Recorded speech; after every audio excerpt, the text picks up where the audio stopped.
Welcome to the Get Fit with Jodelle podcast. I am, as usual, Jodelle, and I have Professor Olle Johansson with me again for the third time. I love this man. In fact, I'm so thrilled I've coined him my Swedish father because my maiden name used to be the same as his, and I really look up to him for his research on something that I'm extremely passionate in, which we'll be jumping into in just a moment.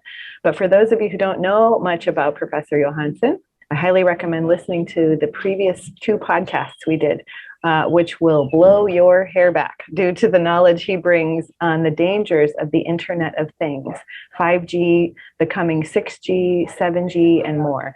Olle Johansson is a professor and head of experimental dermatology in the Department of Neuroscience at the prestigious Karolinska Institute in Stockholm, Sweden. Olle is a world-leading authority in the field of EMF radiation and its health effects. He's published more than 500 original articles, reviews, book chapters, and conference reports within the field of basic and applied neuroscience, and is more recently researching something I'm so interested to talk to him about today, which is Electro Hypersensitivity, EHS. And it's an official, fully recognized functional impairment, something I myself have, and frankly, I believe everyone who owns a cell phone does. They are just not aware of the symptoms that they live with day to day and are coming from this little rectangle we all carry around. So, Dr. Johansson, welcome and thank you so much. Let's chat. I'm so glad you've joined me again, and please tell my listeners let's jump right into EHS. What is it and where does it stem from? Well, before I touch upon that, I want to say that I am retired nowadays. So I used to be the head of, and I used to be employed at the very prestigious Karolinska Institute and also the equally prestigious Royal Institute of Technology here in Stockholm. And it's a tremendous honor to be on because you have something that I completely lack. Namely, you are so very, very well trained and you give lessons in nutrition and paddleboards, and yeah. I would never be able to even stand on it, even if you put it on the floor, So I'm always impressed by people that take care of their bodies. And very quickly, I would say your knowledge regarding nutrition and the mental health of your brain, as well as of your body and all the cells, it's very, very important. And I hope people listening to you take notes and live their lives by the ideas that you propel forward. But then turning to electron hypersensitivity, and just to give a short background and putting myself into the equation, I used to be a neuroscientist, so I studied the brain and spinal cord and the peripheral nerves. And how they help us to get around in the world and adapt our behavior. If it gets cold, we put on a sweater. If it's warm, we take it off, and so on. If we are hungry, we eat. If we are thirsty, we drink. And all of that is dependent on the brain, spinal cord, and the peripheral nerves and their interaction with other cell types. So I knew a little bit about that. And then I had my dissertation presented very successfully, I would say. And after it, I turned to another area, namely humans and human beings. I had been doing research on animals mostly before, but I got interested in humans. And then we ended up looking at human skin. And I thought that scientists knew everything about human skin, but it turned out that we didn't. We had a lot to learn. So we did a number of studies and could very quickly publish them. And one evening at the laboratory at the Karolinska Institute, and I hate to say this, but I never listened to radio. I cannot concentrate, if I need to write or work and so on, I cannot do that. Mm-hmm. So therefore, I'm a bad example for your listeners, I would say, But nevertheless, when I was about to leave the laboratory at 8 o'clock in the evening, someone had left the radio on. So I went towards it with the intention to turn it off. And while walking, I hear a woman asking about expertise in neurology. And the woman, her name is Kajsa Wedin, and she was from the west coast of Sweden, from the town Göteborg, and she represented the trade unions. And she was asking for this expertise because in the beginning of the 1980s and end of the 70s, there had been cases presented, particularly women at first, but then also men, who complained about being getting skin rashes and skin irritation when they used the newly introduced personal computers here in Sweden. And actually the first cases, they came from the United States and from Norway. So Sweden wasn't first. And she went on, and I couldn't stop listening to her. It was so very interesting. So I decided I had to call her. And so I did the day after, and we arranged a meeting in Stockholm. And she also brought a physicist who was an expert on electromagnetic fields and the impact on living cells. And that's the reason why we talk now, actually. Had I had been a little bit quicker, so overweight can be good sometimes, because I was moving a little bit slow to the radio. Had I been quicker, then I would have turned it off before she started asking about the expertise in neurology. And I'm not a clinical neurologist, but a neuroscientist. I thought, well, close enough. And I both kind of regret calling her and not, because the regretment is that I did face down the line, years afterwards, a very, very strong opposition, which I was surprised about and also didn't expect. But of course, the good side was that I met her, the physicist, and thousands and thousands of other people, including persons with a functional disability or impairment, electron hypersensitivity, and their relatives. So that has been a very, very positive part of my life. And electron hypersensitivity, in short, is a situation where you suddenly one day cannot stand what the rest of the population would call a normal working or living environment. And remember that the so-called normal living and working environment is very abnormal. Yeah. Just going back 50 or 100 years ago, you didn't have anything of the gadgets or exposures that we have today. And also don't forget that the exposure levels compared to natural background into which elderly people like myself, we were born into the natural background. Today we have exposure situations that easily could be a quintillion times higher. That's a 1 with 18 zeros times higher. And just imagine, before we started the conversation, we talked about the temperature in Missouri and in Sweden, the outdoor temperature. And just imagine if tomorrow it would increase a quintillion times, then not only Missouri and Sweden would melt, the entire planet would melt immediately. So there are colossal, you can even call them astronomical or biblical exposures. They are not visible to the human eye, so therefore people don't think about it. But of course, a person with electron hypersensitivity and his and her relatives have to think about it because they feel that something is wrong. And I always tell people that we should be very appreciative that these electron hypersensitive persons are around, because maybe they work like the classical yellow canary birds in coal mines, warning as biological warning signals, warning that something is not good for life and living cells. Yes. Yeah, I'm so glad you brought that up, that they're used to this new normal way of living. But if you rewind about 30 years ago, before we had cell phones, before we had tablets and computers, we were, we might have a TV in our house, we might have a phone hanging on the wall, we might have some telephone wires outside, but that was it. We didn't have this constant rectangle in our pocket and computer in front of us and always on a Zoom call or always on a device, you know. And I think this has really done a number on our health. And that's what I wanted to talk with you about today, because people may be experiencing electro hypersensitivity, EHS, when they might not realize that's what it is. Because what I'm seeing in my practice is a lot of people, we're going to go into the symptoms that are involved because there's a vast array of symptoms.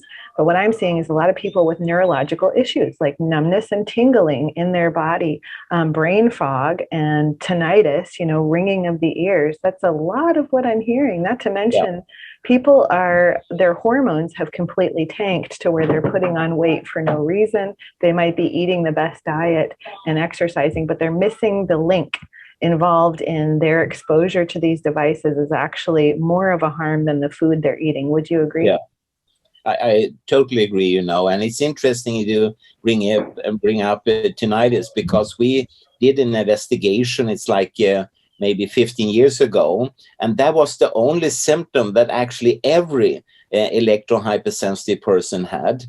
So it was common for everyone. And then I started to just ask around with friends, relatives, colleagues, etc., and found out that very many persons in Sweden, they have tinnitus without sort of attributing it to any specific source or gadget. And I agree with you. Maybe it is like this, that we are all more or less affected, because we all live in this soup of exposures of different types.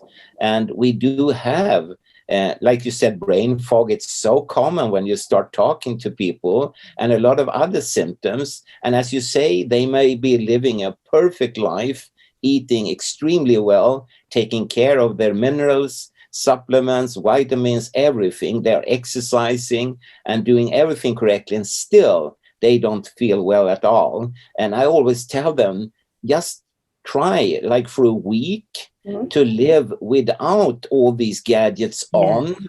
Most of them are not, they say, capable of doing it because they are so very dependent on it.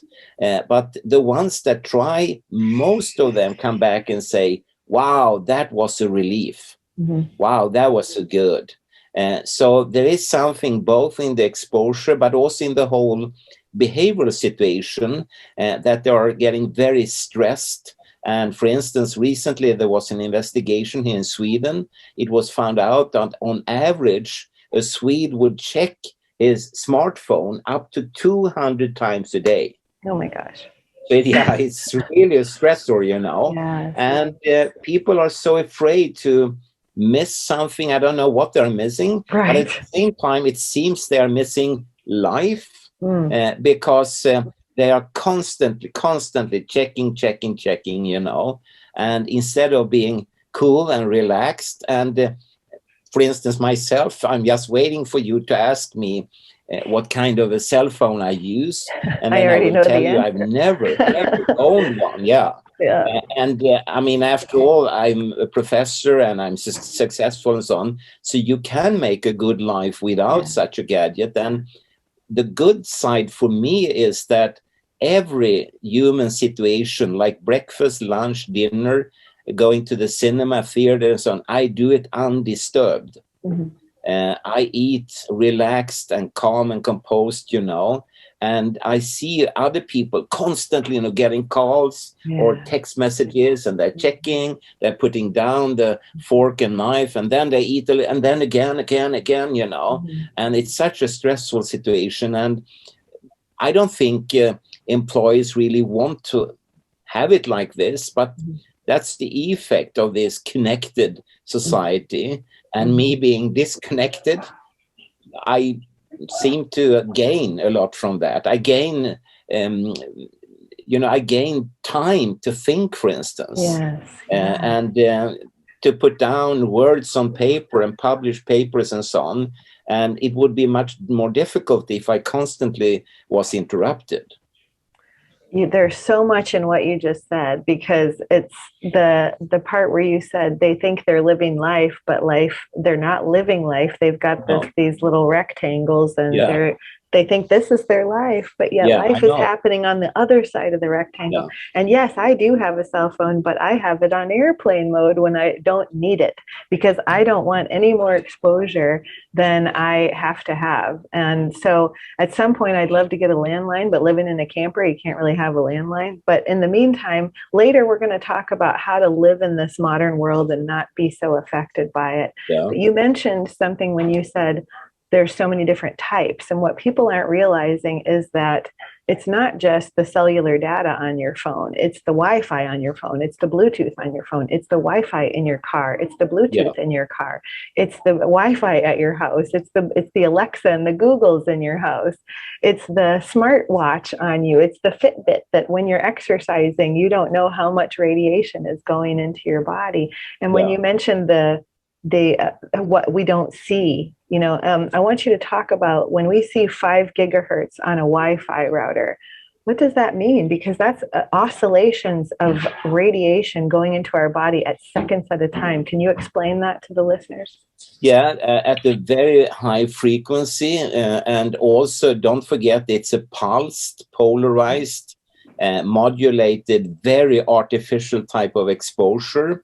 And it's hammering on cells and molecules constantly. And of course, even for me, not owning a cell phone, I live in a modern city, Stockholm, the capital of Sweden. And by sitting here right now, I am also exposed. You cannot sort of get away from it. And the question is, if you would have like a cellular and molecular wear out of this constant hammering all the time, stressing your cells and molecules. And as you know, in the scientific literature, there is an enormous wealth of findings pointing to that this is not good for us. But at the same time, it keeps on. It keeps on because the consumers are not aware of this. And I could give you one story, and excuse me if I told you this before, but like 1.5 years ago in March 2020, I traveled with a commuter train here in Stockholm, and there was a very posh lady sitting there in her 60s. And since no one knows who I am, I always take the opportunity to like educate people and put a little seed into their brain. So I leaned forward to her and said, do you know that the smartphone you are using, the World Health Organization in Geneva, in Switzerland, has cancer classified the type of electromagnetic radiation coming from it? She went ballistic. She told me basically to go to a very hot place, and she was really angry and said, who are you? You don't know anything, and so on. And who can you take the right to inform me about this, and blah, blah, blah. And I said, stop, please. You have this smartphone. You have Google on it. Couldn't you Google brain tumor, WHO, and radiation? And she did, actually, and went silent for 2-3 minutes. And then she looked up at me and said, wow, I'm so sorry. It's all here. You were completely right. There is an association with brain tumors and also childhood leukemia between different types of electromagnetic exposures, like from cell phones. And now I get very angry again, but not at you, she said, but at my own authorities, my government, my parliament here in Sweden. Why haven't they informed me? You see, I'm not only a mother, but also a grandmother. And last week, I bought a new cell phone for my 12-year-old granddaughter, and now I regret it. So you see, just by that short information exchange, I changed her views and her insights. And then, unfortunately, I had to leave the commuter train. And so I don't know how the story really ended, but hopefully she did something with it. And I told her while I was leaving the train that, please write to the prime minister, write to the ministers, write to the parliament, write to the authorities and ask them for answers to simple questions. And she nodded and said, yes, I will do that. So I hope she did. Yeah, and that's why I have you on here too, is because people need to be informed whether you like it or not. This stuff is Yeah. published, peer-reviewed studies. It's not woo-woo science. It's No, not no, just no, no. hocus pocus. Yeah. And it's been this way for decades. There's been Yeah. research on EMF since what, the 40s, the 50s, basically? And I mean, it goes back even further than that. But if we talk about the modern society, I would say that around 1977, people start to realize that there were questions that were quite out in the open from the very beginning. And at the same time, the world was moving into a microwave-based telecommunication type of society. But the questions arose, and as I said in the beginning of the 80s, the functional impairment, electron hypersensitivity, was recognized for the first time, and then it went on, and we can spend a lot of time talking about, as you say, the peer-review-based published science in very, very good journals, pointing to impacts on everything from the human being to other animals, to plants, to bacteria, etc. So you have everything actually on the table, and I'm trying constantly to wake both national as well as international authorities, governments, parliaments, and so on. But very few seem to be interested, I'm afraid to say, you know. And for instance, one thing that really keeps me awake is the study by Tahiri and co-workers from 2017, I think it was, and where he and their co-workers, they studied ordinary bacteria, bacteria that you and I have on us and in us right now. And they exposed them to the old type GSM, the second generation mobile telephony, and also to modern wireless internet. And to make a long story short, they didn't see very much happening apart from one thing, namely the bacteria became antibiotic resistant. Correct. And at the same year, 2017, the G20 countries had a special meeting in Europe only about the fact that more than 25,000 Europeans die prematurely, primarily in healthcare, because of antibiotic resistance. And it was said that by the year 2050, worldwide, more than 10 million people would die prematurely because of antibiotic resistance in healthcare. And then you have to remember that the American scientists, Tahiri and co-workers, and the G20 countries, they hadn't met. They didn't know about each other. It was the same year, but completely different fora where they published their findings. So if you put them together, maybe the 10 million could be 7.7 billion people dying because of antibiotic resistance. Right. I got very shocked by this. I immediately realized that there were other scientists who had published similar results. No one had taken any notice. I wrote 2 commentaries and published them.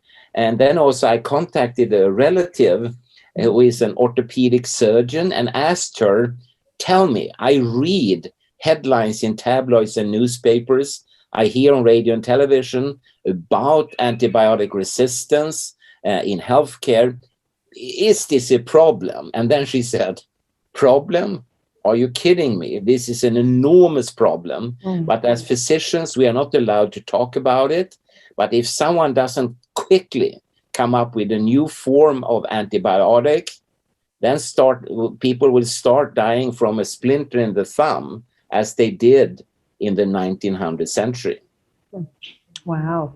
So that keeps me awake, you know. I mean, that's kind of a thing that is enough. Yeah. And now we talk about one study or a few studies, and I could easily send you with a few pushes on buttons, maybe 25,000 other studies, all relevant for your program. Yes. Yeah, and people So can really, I mean, if you go just to Google or PubMed or whatever, and you type in EMF, EHS, the dangerous effects or anything like that, you're going to get overwhelming information. In fact, yeah, I have a yeah, similar story like your posh lady on the train is like I work with my clients. So if you ever have to work with me, I'm going to work on your digital life. I'm going to detox your digital life. And so I was doing this with a client. She wasn't really feeling it, and so I had to send her a study because she was dealing with numbness and tingling.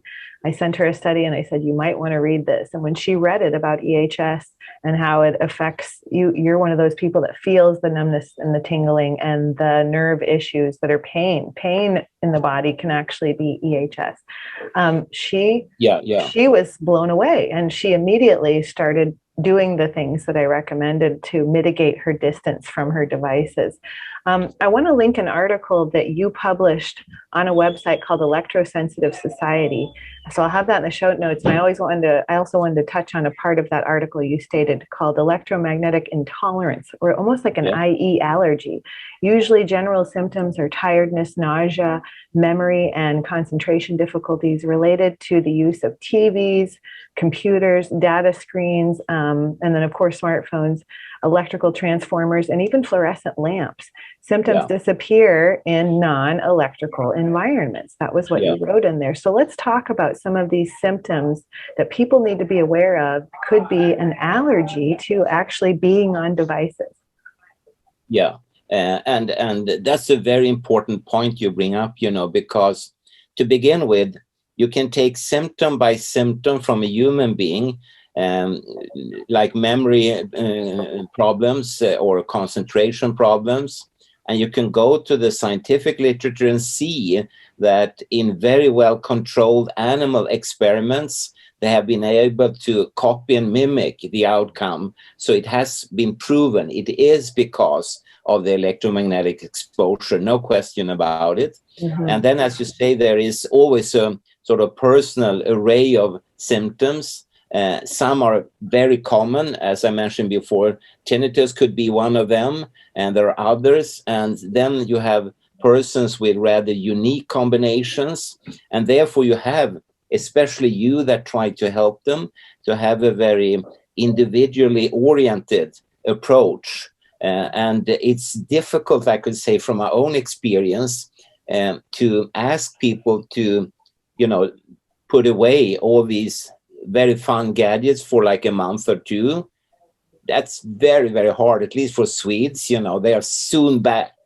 They are like drug addicts, really. Yes, So that you have to fight with them and try to come back and give the same piece of advice over and over again. And if I could be very blunt, I would like to ask you, what kind of sort of recommendations do you give persons that you have very strong reasons to suspect actually are electron hypersensitive?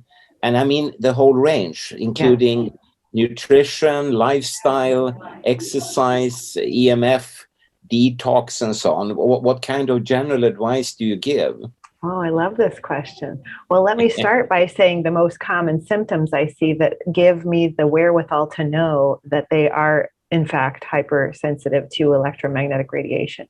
So, what I see is, like I mentioned, I have a lot of people coming in with numbness, tingling, and nerve issues, nerve pain. Maybe Yeah, they've been diagnosed with SIRS or chronic inflammatory response syndrome, or maybe they think they're dealing with mold, which they very well, some of them really are, but the mold actually releases more mycotoxins in the body in response to a high radiation environment. So they are, in fact, very sensitive to that radiation. So the mold is expressing more problems within their body. So things like that. Fatigue is a huge one. People are just tired all the time. I'm tired. I'm yeah, tired. very I wake common. up tired. I go to bed tired. Eye issues. Me personally, I get very red, irritated eyes if I'm on a device. Heart palpitations are another one. I get that, and many people I know that are sensitive, when they're around a device, their heart just immediately almost like beats out of your chest, and it's anxiety. You want to push back from the device or set it down and walk away. Other things are insomnia and sleep issues. Those are huge for electrosensitive people, as well as skin issues. True. Like you being in the Yeah, dermatology field, you know that these little, unrelated skin issues. People don't know why. Why do I have this rash? Why do I have acne on my neck? That's a weird spot to get acne. Why do I have acne on my Yeah, chest and my yeah, arms and my legs, or these little spots I keep getting? But this is related to being hypersensitive to EMF. And so I'm seeing a lot of that, and specifically weight gain in the middle, which is a stress response. So people are saying, I'm gaining weight through my middle, and I never gained weight there before.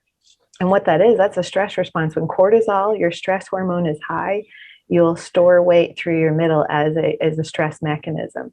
And so, there's these little nuggets that come out when I talk to people that will tell me, hey, we're dealing with more than someone who's, eating a bad diet. So to that effect, to answer your question, the first thing I tell them is we need to distance is your friend. You want to distance yourself from your devices. Never carry it on you or next to you with it on. If you're going to have it, turn it on airplane mode. When you do have it on, do never put it to your head. You're going to use, like I have anti-radiation ear tubes, which I'll recommend to my clients, that they can at least plug into their phone and then set it far from them if they have to talk on it.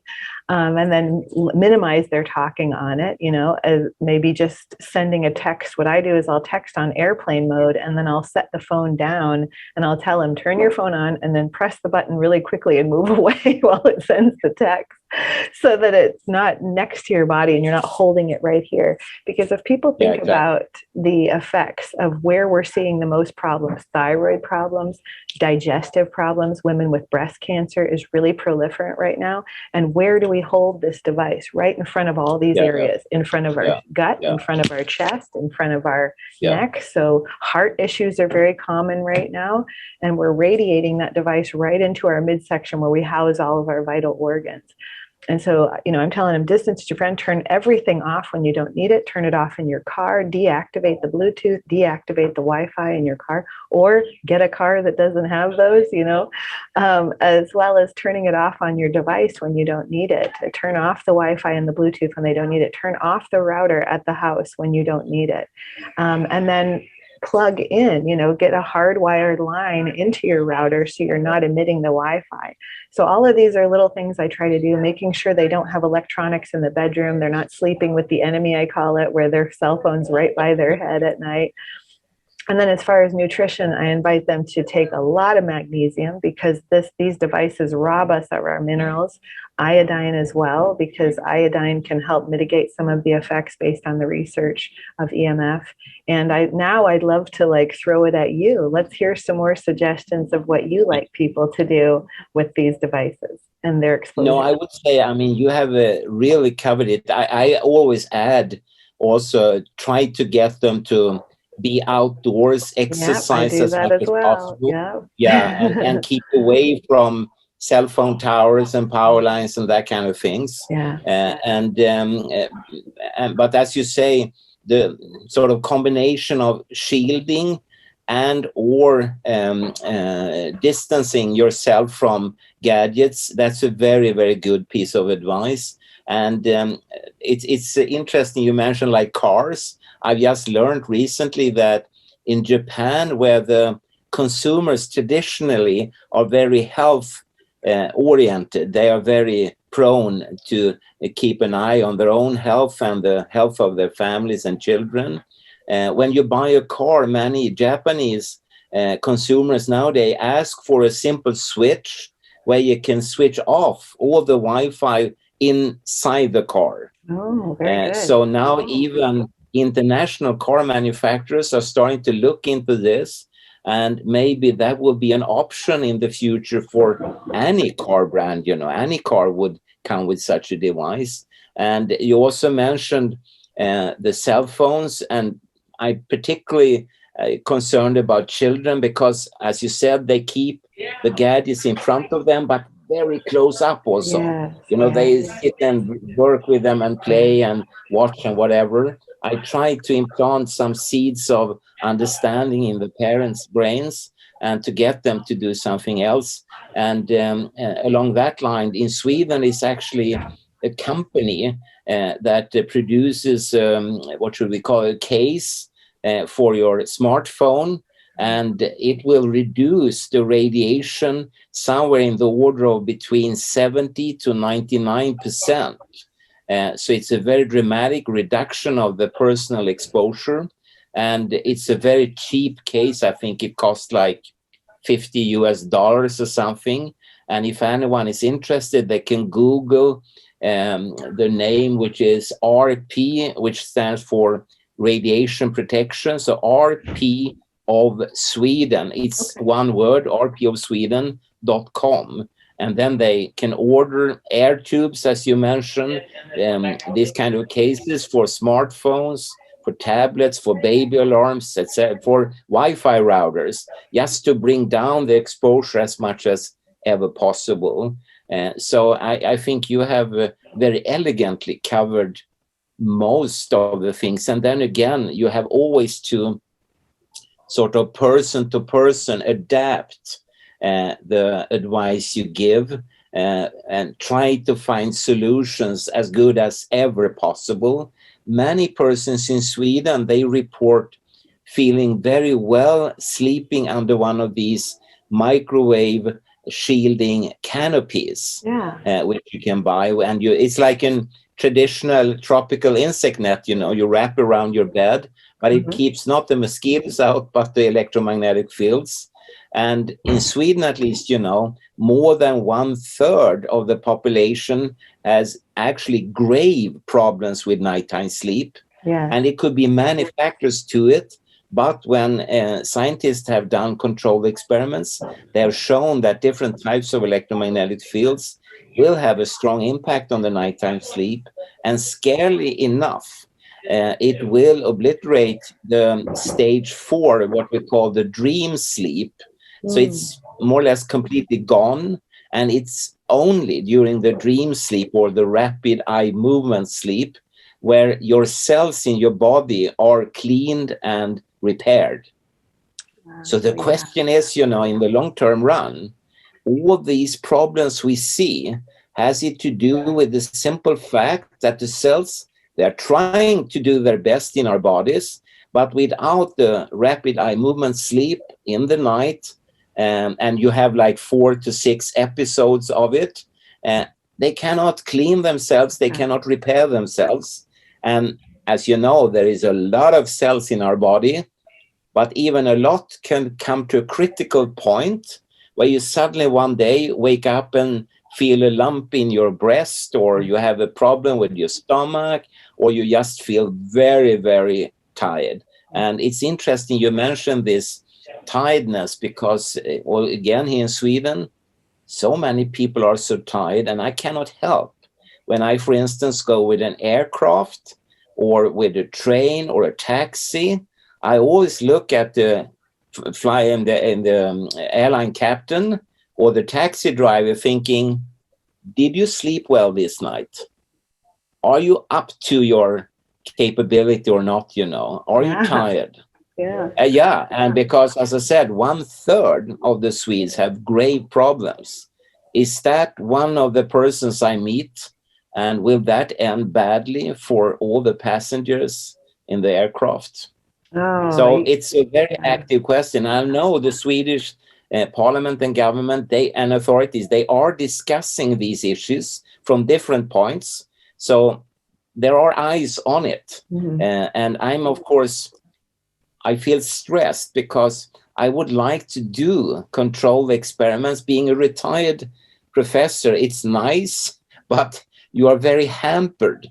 So you need to get funding and support from various sources. And I would like to do some obvious experiments.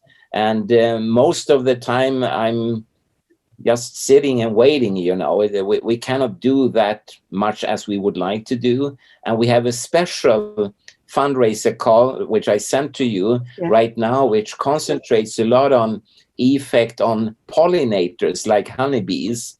And as you know, there is a very dire situation in the world, very catastrophic. Some years ago, for instance, in Germany, it was reported that more than 75% of all pollinators are just gone. And when scientists have put like a cell phone next to a beehive, The bee queen collects her workers and moves away and doesn't return.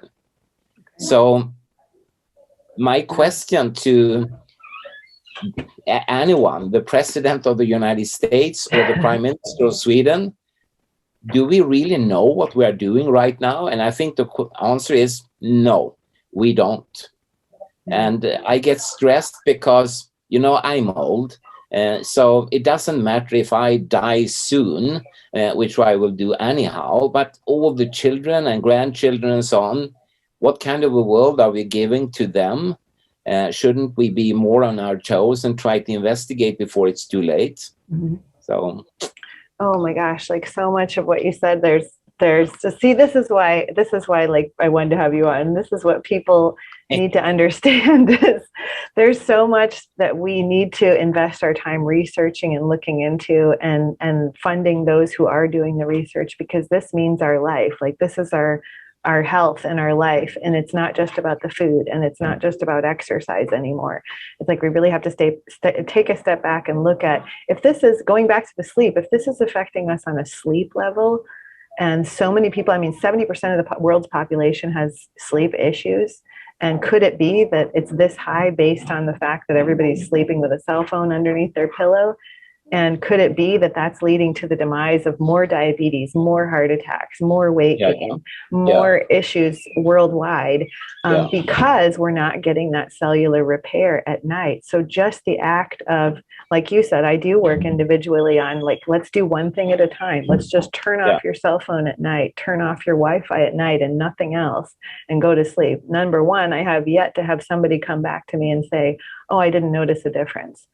Every single person has noticed a difference. And so if you that's my experience too. If you have sleep issues, number one, turn everything that's an electromagnetic device off at night and just notice how much better you sleep.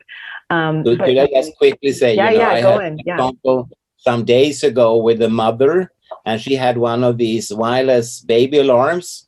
And because she said, my baby is crying so often, so I need to listen in the kitchen when it's crying. And I said, couldn't you just try to take it off the crib just for a few days? And then she came back after like 3 weeks and said it had done wonders. The baby wasn't crying, and she instead walked into the bedroom now and then and checked on the baby. Novel idea. I said, this is not science. I said, this is not scientific, but maybe the very, very strong electromagnetic fields from the baby alarm did something to the quality of the sleep and so on of your baby. And you did a change, and we need to do it in a controlled manner to call it science, but it's at least an opening, and it did wonders for you as a parent. And she was very, very thankful. And I said, please, in your parental group, spread the message. If others have problems with their babies, just try to see. It's so easy to rely on some electronic device, and maybe that's the huge mistake, actually, And as you say, it's interesting you brought that up. I haven't really actively thought about it, but I don't think anyone has come back to me and said that the alteration didn't do something good. Correct. Yeah, that's interesting. I haven't really paid attention to that.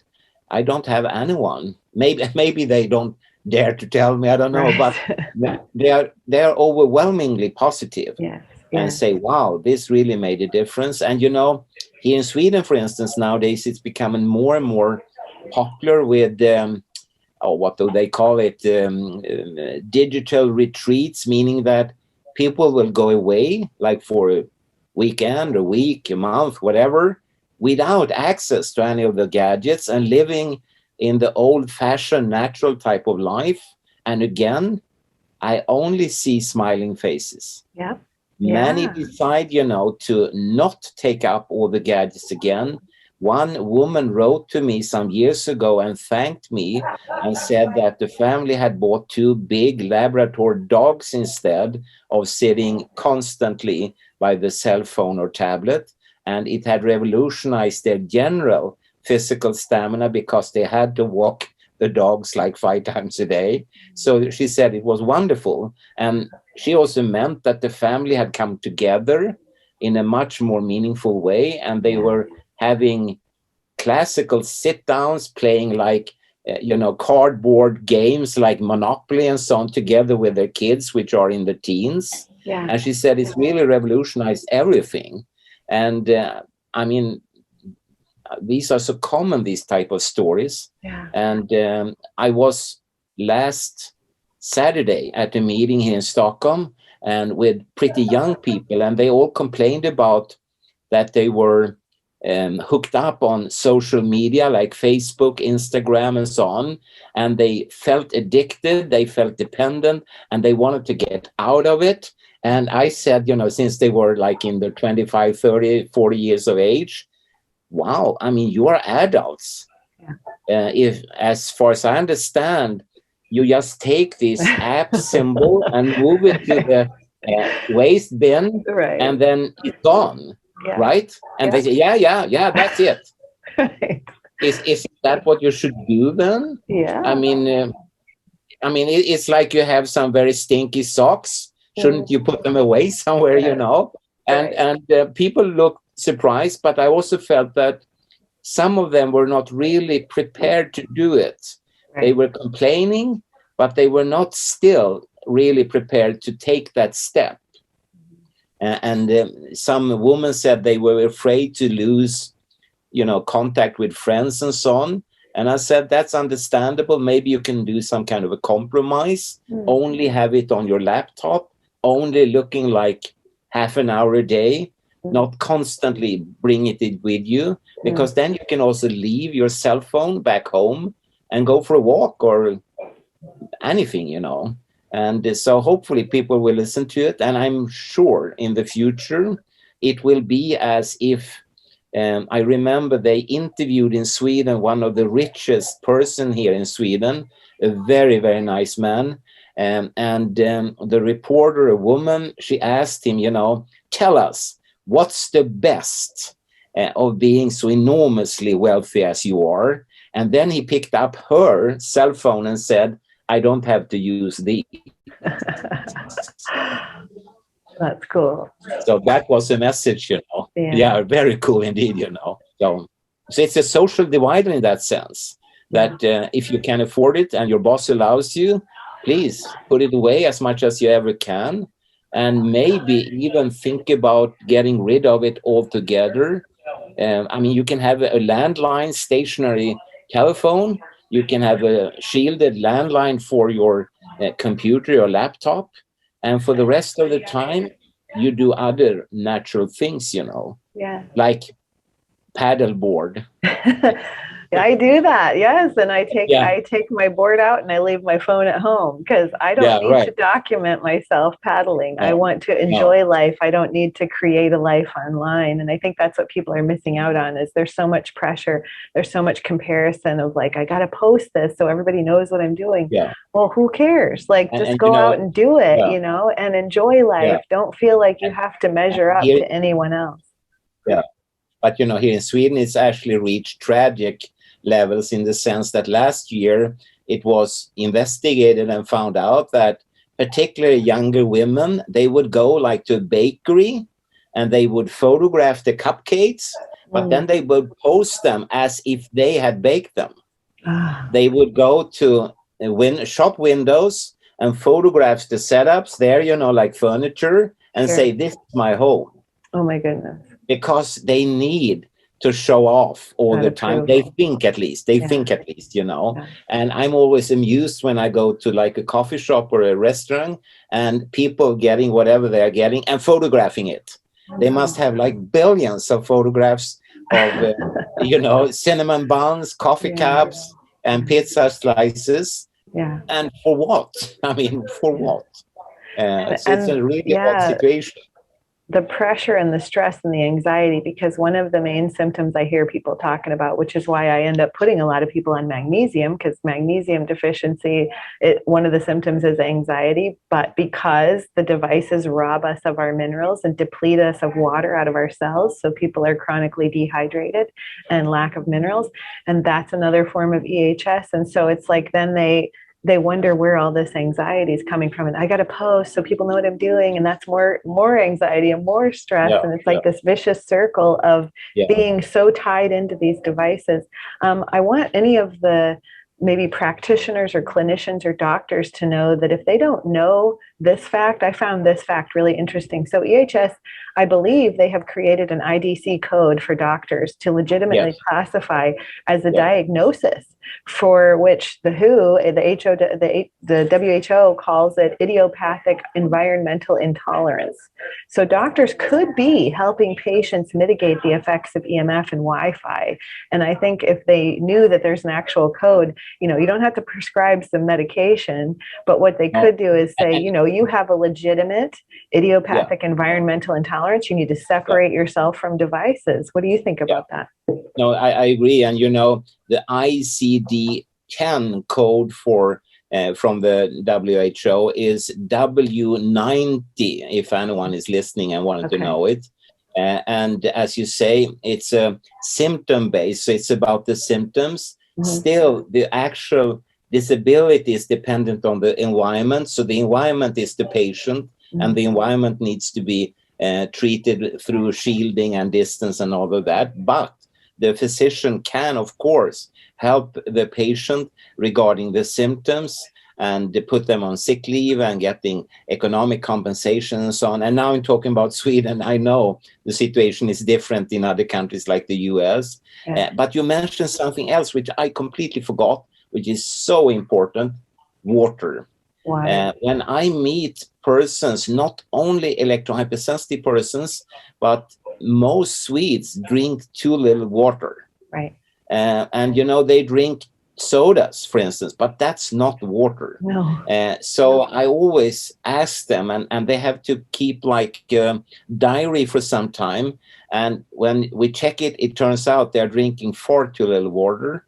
So that's a very important point too, to check up on the hydration, dehydration sort of lever. Where is it? Yeah. And many people do drink too little water. And water is, at least in Sweden, completely free. You can drink it out of any tap, which is not the same in other countries, of course. And it's a very healthy drink and food for your body, and for the cells. And they are so dependent on it. Yes. Yeah. And more depleted with these devices. So at least if you Yeah. are finding Yes. that you have to work around devices or your job requires you to be on a device, that means you need to drink more water than the average person. Yeah. So it's something to consider Yeah. for people when they're trying to live in this modern world and not be too affected by it. Now, before we run out of too much more time, I want to talk about the recent launch of many satellites, such as satellites Yeah. by Amazon, satellites by Google, satellites by SpaceX, and more different companies launching. Aside from being in Wi-Fi and being with a device always on us, how are these affecting our health? That's a very good question. And as always, when it comes to these kind of giant industrial endeavors, we don't have the answer now, but we will have the answer in the future. And of course, technically, you can say that, well, the satellites are just another form of base station. You can have an antenna on your house, or you can have one of the cell phone towers that are standing along, for instance, highways. Or you can put these base stations, the antennas, high up in the air, like in an aircraft, or even higher in a satellite. But the common denominator is, of course, the electromagnetic fields, the microwaves. So that's the question. And the exposures from the satellites are supposed to be weak. And as we talked about before, nothing is actually weak compared to a natural background, but much weaker than you would get from your own cell phone, for instance. So maybe they will not be that important. But of course, in the whole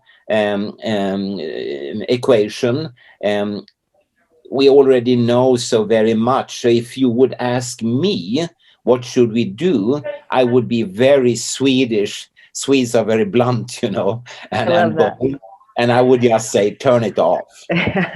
Because the science is so overwhelming, not only for humans, but for animals, for insects, for birds, for plants, for bacteria, and so on. Turn it off and allow the industry to come up with some other communicative solution. Microwave exposures at these colossal levels, biblical, astronomical levels, is not the answer. Yeah. And it could quite be a very, very bad answer. And we already now see the effect of that, as you have covered so very elegantly. And so that would be my answer. And but of course, at the same time, I'm a little bit surprised that these companies are allowed to send all these things into space. Do we really need that? I have just recently been in West Africa, and I could tell you they don't need it. They need clean water. Right. They need health. They need help with their terrible diseases, with the famine, poverty, and so on, you know. So sometimes I feel a little bit ashamed. And I saw a program, well, it was actually today in the morning, from one of the refugee camps with children in Syria. They don't need these things, you know, they need help. Yeah. So there are so many aspects of human life that we could cover instead of sending billions of dollars right up into the air. And they will, as you know, fall down. They have to renew them, send new ones up and new ones. Well, Jesus, I don't know.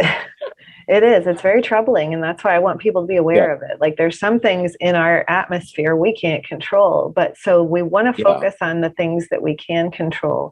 And that's where these devices that we're holding in our hands or that we have on our desks or that our exposure is to them. Yeah, go ahead. Yeah. And don't forget, you know, with such a planet covering system, the possibilities to hide. I always talk about the Second World War and the very famous Anne Frank, who survived in Amsterdam in the Netherlands, but eventually the Nazis took her and killed her. And of course, today, no one can hide. No. The second you would try, they would note it via smart meters or cell phones or laptops or whatever. So the integrity is gone, the privacy is gone. And, you know, like in China, they use this awful face recognition. That's not my cup of tea. No. I want to live in a democracy based on trust and freedom. And I don't see that. Yeah. I see more and more gadgets, artificial intelligence, computers, so on, which could be the theme for our next talk, you know, because that is really digging into people's lives. They don't even see it, you know. And here in Sweden, there's a huge discussion because more and more occupational situations, like a cashier at the food store, an airline captain, a surgeon, are being replaced by robots. Yeah. So the question is, all the human beings, what should we do with them? We don't need them. Should we kill them or what should we do, you know? I mean, what will happen? And it will be a troublesome lack of income possibilities because computers very fastly and elegantly will do the job. But I always tell like cashiers at the food store, don't accept these automatic registers that you check out yourself as a customer. Demand to stay and have your job because it will not only be job for you, but for future generations. Yeah. Self-checkout. I like to talk to people when I check out, you know. Yeah. And, you know, here in Sweden, here in Stockholm, we already have a automatic bus line, you know, without a driver. Yeah. There are trains without any driver.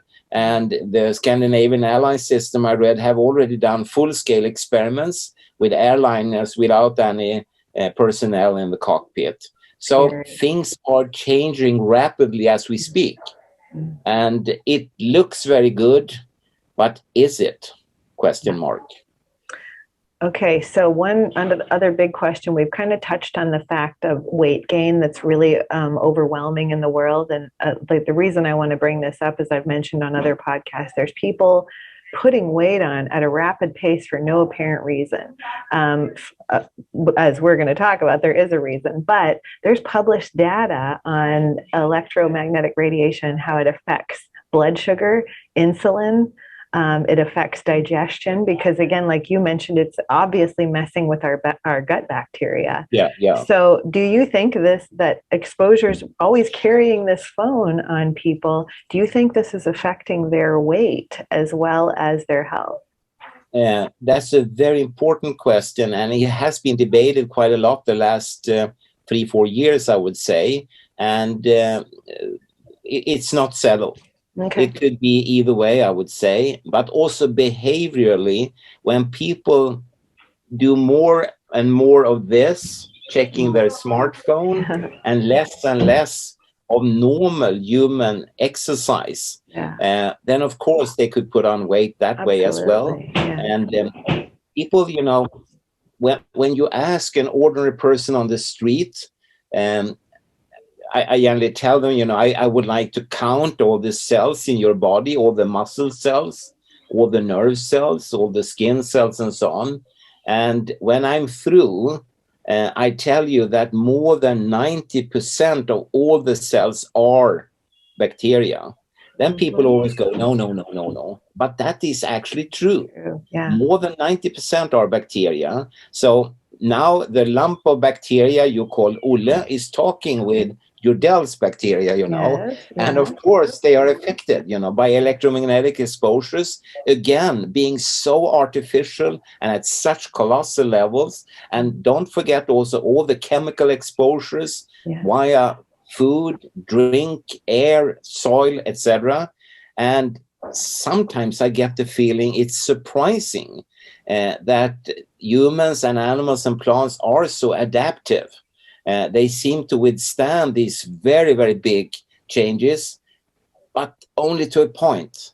And many biologists and environmentalists, they warn about it's like a breaking point. You know, you can bend a branch, but it will snap and you will break it. It's the same with life on the planet. You can bend it, but how far can we bend it actually? And are we willing to take that risk? Because in that pool of unknowns are our children and grandchildren. Yeah. We are bending them as well, you know. Yeah. And people, and thanks to you and others, doing such marvelous work on the internet and with podcasts and interviews and videos and so on, they need to be informed and at least starting to ask questions. And I always tell people, go to your elected officials, your representatives, your civil servants and so on, ask them questions and ask them simple questions like, is this really safe for my kid? Yes or no? Just such a simple question.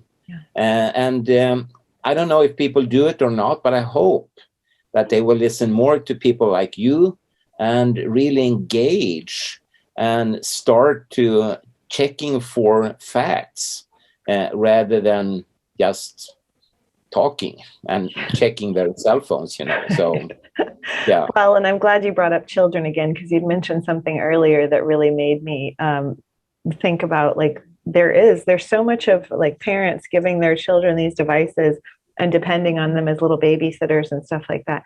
And there's this really revolutionary thing I think parents have forgot about called the library. And that's where I take my daughter, and she's a bookworm, and they will go and they'll put something in front of their face that's much safer, and it's a little book, and they love it. And my daughter's never on a device that like for any length of time. I don't want her living that life because there's, like we've been talking, there's so much life to live outside of the little rectangle, and their imaginations can run wild. Whereas when they're watching a little movie on their rectangle is they're not imagining, they're letting the story play out in front of them, and it's not brain power. No, and I nearly get tears in my eyes because when I was a small kid, you know, I grew up very poorly.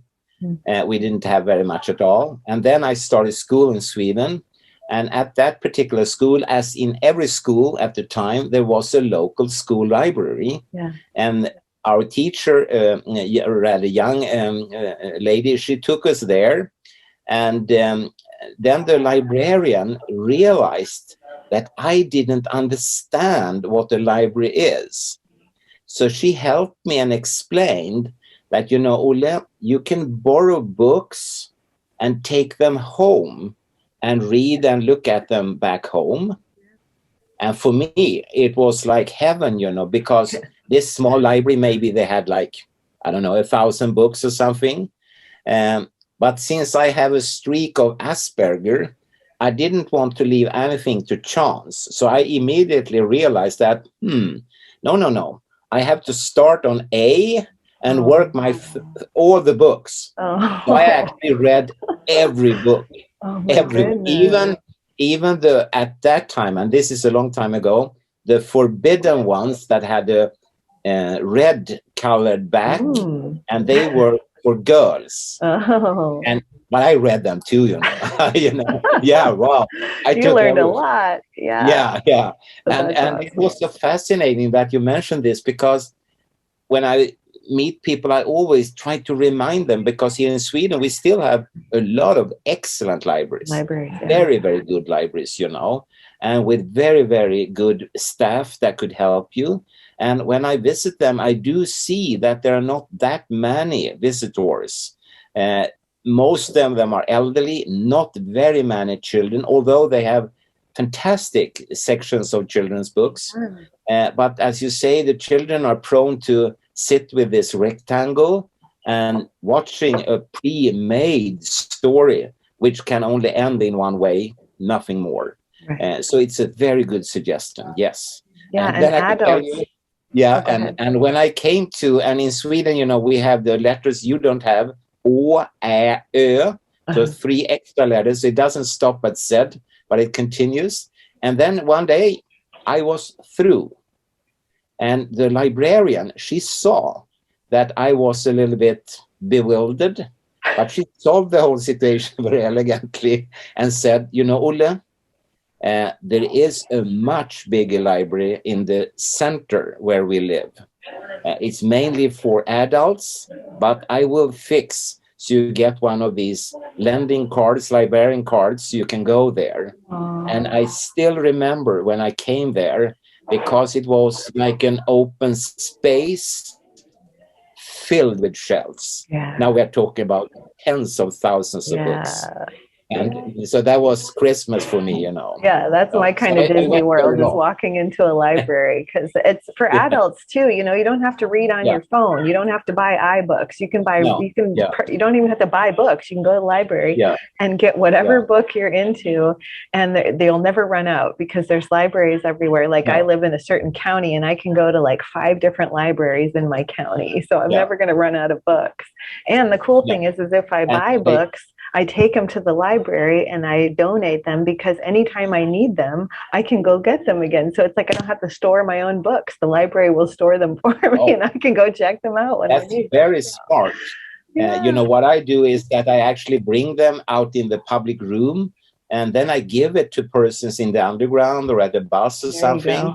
And I have signed my name in it, and I'm still waiting for one of these books to return to me. It has never happened, but I'm looking out, you know, to see will there be a book with my name in it. So people are very surprised and very happy. I tell them that only take this book if you intend to read it. Absolutely. If you don't intend to read it, then I give it to someone else. So, but your idea is very smart, I must say. So I like that. Well, I'm learning so much from you, Dr. Johansson, and we're running out of time, but I definitely want to have you on again, and we'll do more, like a part 2, because I have so much more I want to ask you. But for right now, can you touch on, you know, this research? How can people help fund you? Because you are doing some amazing research and want to do more on this electro hypersensitivity, as well as some other things. So tell us, where can they go? And I'll have it in the links too. Yeah, you have it in the link. They could go there. It's very simple. And it's a friend who has made like a professional page. And they could go there to donate either via PayPal or a direct bank transfer. And no sum is too small. Yeah, I love Every single dollar counts, because we need it.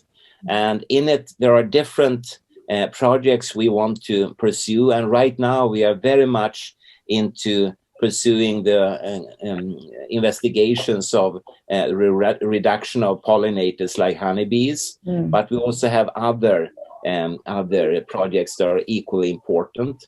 And we're constantly trying to merge our forces together with good people around the world. So right now we have collaborations here in Sweden, in Europe, in Japan, and also in the United States. So please try to help us as much as you ever can, you know. Absolutely. Right when we're done, I'm going to go do my part, and I hope you guys will that are listening as well, because we really do need to fund some more research so that people will understand this means our health. Like, we really need to take a step forward and go, okay, what can I do personally? Can I distance myself? Can I recommend that the companies I like Apple, make it to where you can just turn everything off on one fell swoop?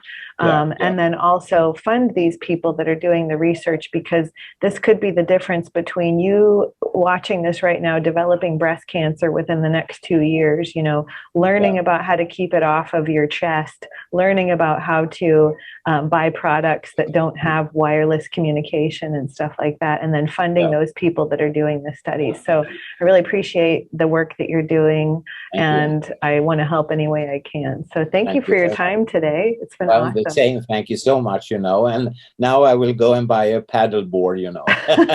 Okay, and then I'm coming to Sweden, and I'm going to give you I'm going to give you a free lesson when I come to Sweden. So no, I need a very big one so it doesn't sink with me on it. Oh, absolutely. We'll get you out there for sure. Well, thank you again. And I'll have all the links for everyone in the show notes, so be sure to check those out. It's been wonderful. And we're going to do this again soon. I'll reach out to you. Yeah, please. Thank you. Okay.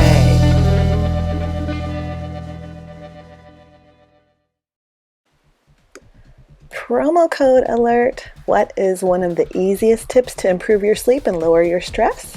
Blue light blocking, of course. So Alan, nope, not your neighbor or your friend Alan, but actually artificial light at night, ALAN. Alan is something that after dark, if you have that artificial light, maybe fluorescent lighting or blue lights in your house, or a TV shining in your face, or a smartphone shining in your face after dark, stimulates your adrenals to not only make cortisol, giving you that I'm too wired to sleep feeling, but also blocks melatonin production. So even if you fall asleep, you will find you have trouble staying asleep. In addition to that, studies have shown that blue light after dark stimulates insulin production, leading to weight gain through late night munchies or just simply by muscle breakdown from stress. And that muscle turns into sugar. That elevates your blood sugar. That causes weight gain. So simply putting on blue light blocking glasses from swanwicksleep.com can be a recipe for sleeping better and even losing weight. And right now, you can save 10% off your favorite stylish pair of Swannies by using my code FITFOR10.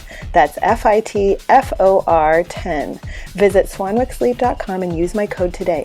My favorite pair? I'm currently loving the aviators, so get you some today.